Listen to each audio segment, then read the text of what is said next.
Asia to Asian countries, to including China and other places, Japan, and that used to be shipped southwards into the United States. So I'm not sure if the equation about the American energy self-sufficiency included the oil that we were getting from Canada. The other thing that we were getting from Canada is potash, which is a fertilizer. And as a result of the tariffs, our farmers were already paying substantially higher prices for the potash, which is one of the main sources of fertilizer that we use in the United States. So, excuse me. So that's something that's already a problem. And the fact that, when you disrupt fertilizer in one part of the world, it becomes more expensive and more valuable in all parts of the world, because to some extent it's going to get shipped around the world, so that if oil goes up one place, it'll go higher in other places because of supply and demand. And fertilizer is the same way. So that, we're going to feel some of the effects, even if it's indirectly, from the fact that the price for fertilizers is going to go up, and to the extent Canadians are still willing to sell it to us and not ship it elsewhere, we're going to be paying more for it. So, there's a lot of ripple effects. When we're stopping there only because it's 6:43 and I Sure. got 5 ahead of you, behind you. I mean, I just want to point out that you're absolutely right. According to the World Bank, a severe sustained fertilizer shortage can trigger famine by causing significant drops in agricultural yields, particularly in developing countries that are dependent on the imports. And the key crops that could be hit include rice and wheat. And we know that Southeast Asia, without the rice, they're done. And when it comes to Egypt, a lot of people don't realize that without the wheat, they are done. You're going to have mass starvation in Egypt without the wheat. So a lot of that came in Russia as well. Yeah, so anyway, thank you, William. We'll go to Montsev. We're going to get to as many of you as we can. We'll see. Montsev, followed by Andrew. Thank you, Gary. I won't be long. I know there's a lot of people. Hey, before I start, it always amazes me, the tolerance of MAGA, I guess, and the supporters of the president, that whenever, all this stuff is going on, and even though they know people are hurting in their pockets, they will still defend this guy no matter what.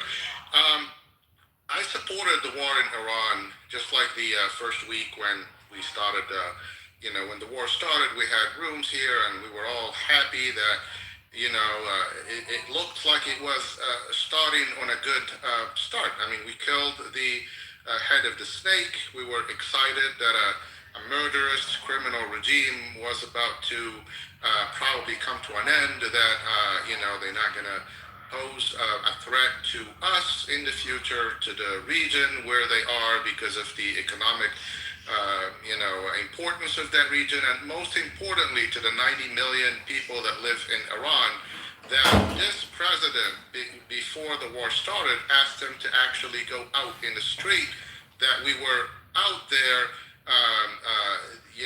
taking care of business, and all they had to do is go out and finish it off. The idea of finishing Iran, getting rid of that regime, is great. The way we were sold on this idea was completely the opposite of what's going on. We were told it's an excursion, that it wasn't going to take long, that that we had the strongest army that can take care of this. And he said it was an excursion. He didn't even want to call it a war because it wasn't going to last long enough to be classified as a war. It's now 5 weeks into it. We're still dealing with blockades this, blockade that. They agreed to negotiations. They said they didn't.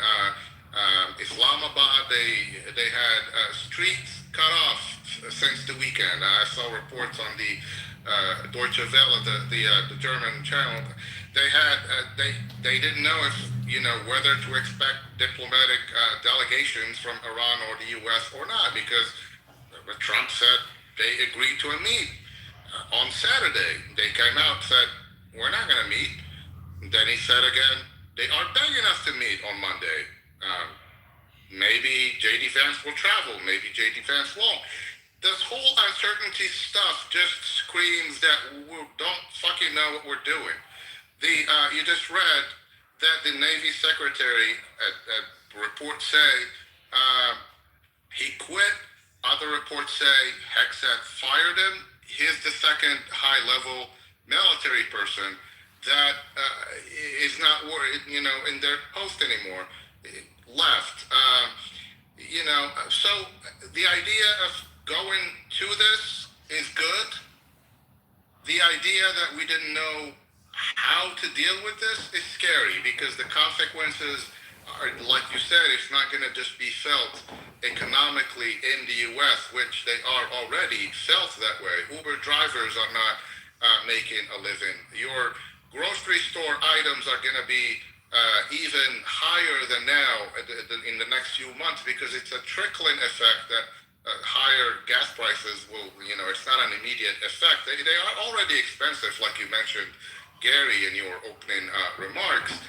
Expect them to be higher, because now the expectations for gas at even levels like 350 or around 350, which used to be considered high, because remember before this, the president was touting gas was $1.99, which it wasn't, but to his, idea, that's a good gas price that he was proud of. Well, pretty soon he'll be talking about a good level for a gallon is 350, and look at me, I brought it down from an average of 420 to 350, because people are gullible. People have voted for this guy are gullible. I don't know what people are seeing into, I don't know why people are not, judging what they see and the promises never turned out to be reality. And I don't know how long, they gonna give him a leeway for this. To what Daryl was saying earlier, it's absolutely going on, the market manipulation and all that. And the scary part is that the SEC is not even trying to, do their investigations to all these accounts that are profiting from the shit that people are, going. If oil goes up, we pay more in gas, but commodity traders are making millions of dollars. A lot of these commodity traders seem to be in the inner circle of what, at least the people that are in the know of what the Truth Social comments are going to come out to say. Whether it's the war is going to continue, oil is going to go up, they buy oil, or we reach an agreement even though the agreement hasn't been reached. Oil prices fall, people short the shit and make millions of dollars. There is a lady that worked as the enforcer. Her job was the enforcer as the SEC of these kind of things that she, picked up and left. She said all the stuff that I'm supposed to do. Her name is Margaret Ryan, if anyone can look her up. All the stuff that she was bringing up, like, guys, we need to look into this. This looks fishy. She was told not to look into this stuff because it was too close to the higher ups. She picked up and left. She said, I can't do my job. She's a veteran as the SEC. I'm not going to be long, Gary. So it's actually, however, the Commodity Futures Trading Commission, which is a separate and distinct federal agency to the much more well-known SEC, and they are supposedly, as of this month, investigating potentially illegal, well-timed oil futures trades linked to the Iran war. Not the SEC specifically, so I don't know how strong an investigation this is, or whether it's just perfunctory. Time, I guess, will tell. Thank you, Monsif. We'll go to Andrew, followed by Dave. Good afternoon, Gary. I'll be really quick. we have lots of potash here. We're selling it to whoever wants to buy it. If you guys are going to put tariffs on it, that's your deal. As far as oil is concerned, most of our oil does go, the crude from Alberta to the United States for refining. A substantial portion of it has gone, is now going to China as well. They've just introduced a new pipeline for northern BC route, but that's going to take years for that to be completed. But that's to diversify our market, because that's the position that we're in now in relation to the United States and Canada. But just in terms of Donald Trump and this war, if I'm the president of the United States, I go to my advising people in the military or whoever, and I ask for options and what are the likely outcomes, and I get some information. Then you try and sell that to the American people, like was done during the Iraq invasion. And whether they buy it or not, well, that I don't think they would have, but that's the process. Not the other way around. You don't come after you've attacked and try and sell the war. So I think that's been a huge issue. Nobody was expecting this in those stark terms, but you have to sell it first and then get your allies on board, all that kind of stuff, which he didn't do. That's why you're in the position, or he's in the position that he's in now. And I'm tired of paying these high prices. I was hoping we've been fighting our inflation here in Canada as well, because we're part of the world, and we brought our inflation rate down to below 3%. I think it was about 2.5 or 2.6 last month. It's now gone up to 3.4. So not good, not a good situation. And once prices go up, they rarely come down. So we can expect this for a long time. Thank you, Gary. Thank you, Andrew. We'll go to Dave, followed by Mehdi.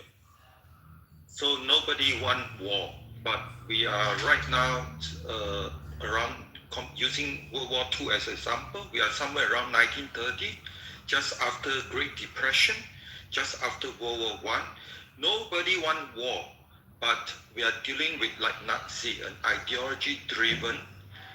They will bring war to the whole world. So whether you like it or not, we are dealing with ideological-driven regime. And during the World War II, nobody take action. Everybody fear, don't want war, so nobody want to talk about war. And then the war started, and luckily we had Winston Churchill went to US and do the necessary common sense thing to do. Right now, we also have lucky that after 7 presidents, they have been monitoring the Strait of Hormuz. But if you have the right information, you see how the Strait of Hormuz over the last 47 years have been set up in all kind of booby traps. And in order to close Strait of Hormuz and prevent anybody to open it by having a ballistic missile and nuclear weapon, then nobody can open Strait of Hormuz totally. And the Iran regime will totally hold the whole world as hostage. This is why there is somebody who understood this, learned from the history not to repeat World War II, preemptively stop this from ever making World War II happen again.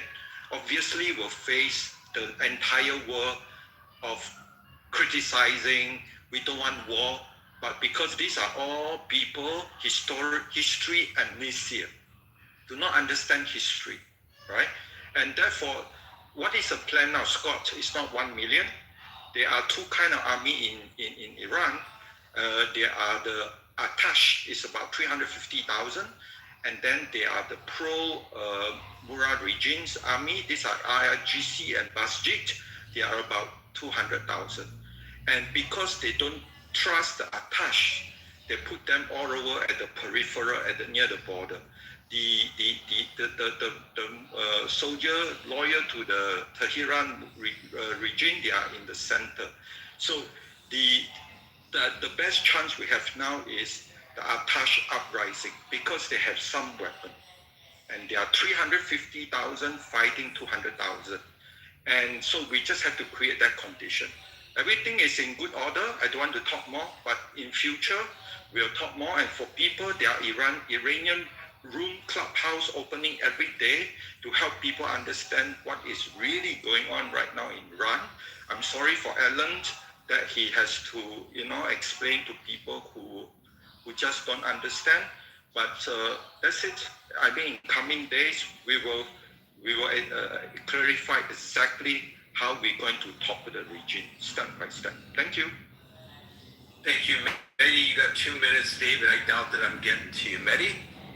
Hey, Gary, thanks so much for the great space and the opportunity for me to contribute to this. For a short period of time, Iranian people, like long-term goals, are aligned with the United States and the world. I think this is very, very important to consider. We have really limited number of days. Already high-level meetings have been held in Pakistan before. You cannot go higher than that. After that is the president level meet, and they need to take action soon, because from one side they say blockade is happening. From the other side, we see Iranian tankers are turning off their radars and they're bypassing the blockade, and they go. And then from the other side also, we heard today that they extended the Iranian sanction relief for selling their oils freely for another 30 days. So these are all really mixed signals coming our ways that I really don't know how to really take them. But the thing is, we cannot sit here and ask anyone else to attack our country. I mean, Iranian country, Iranian people. Although Alan mentioned that 80%, 90% of the people of Iran, they wanted to their country to be bombarded. That's really not up to us sitting here wishing for that to happen. When did I say that, mister? I'm sorry. I thought you heard. No, they saying they been bombarded. I said never. I hope you helped us. Oh, I'm sorry. I thought you said. Maybe I'm wrong, but I thought you said people want to get rid of them at the end. No. Okay, so my bad. Anyways, moving on. I think the only problem is the only thing that is really important right now is that we have a couple of really important days before we know. Economic situation in Iran is really dire situation, like unemployment, inflation rate. People are already suffering from lack of power, lack of water. Even before the war started, a lot of power outages in the country. The only party that is really getting benefit from this war, continuation of this war, is the Islamic Republic of Iran, the regime that we don't know who is really negotiating, because the moment that this war is ended, they cannot explain how to get rid of all these economic problems that they have if there is no real agreement, shaking hands, or real agreements enabling U.S. investors from the day after the agreement to start investing money in Iran, which possibly would be that situation. I remember after the JCPOA, even though this was signed, but SWIFT was still closed. No American bank was really willing to work with Iranian traders. So if that is not happening, then Iran is going to be dealing with like about 10 years of reconstruction, which God knows from which. Right, and we're going to have to wrap it up there, but there is some speculation that what they would want in return for an agreement to give up its nuclear capabilities is the United States pouring money in for reconstruction of Iran. We'll see how that goes. I don't know whether that's a possibility. Sorry to have to cut you off. Folks, we're here Monday to Friday from 5 p.m. New York time. So till 5 p.m. New York time tomorrow. For the next edition of the Critical Thinking Forum, everybody be safe, be well, and peace out.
shit. No, Yes, no, you do. no. That's that Man. bitch ass nigga. That's that What? bitch ass nigga. Wait, hold on. This is what I was gonna say.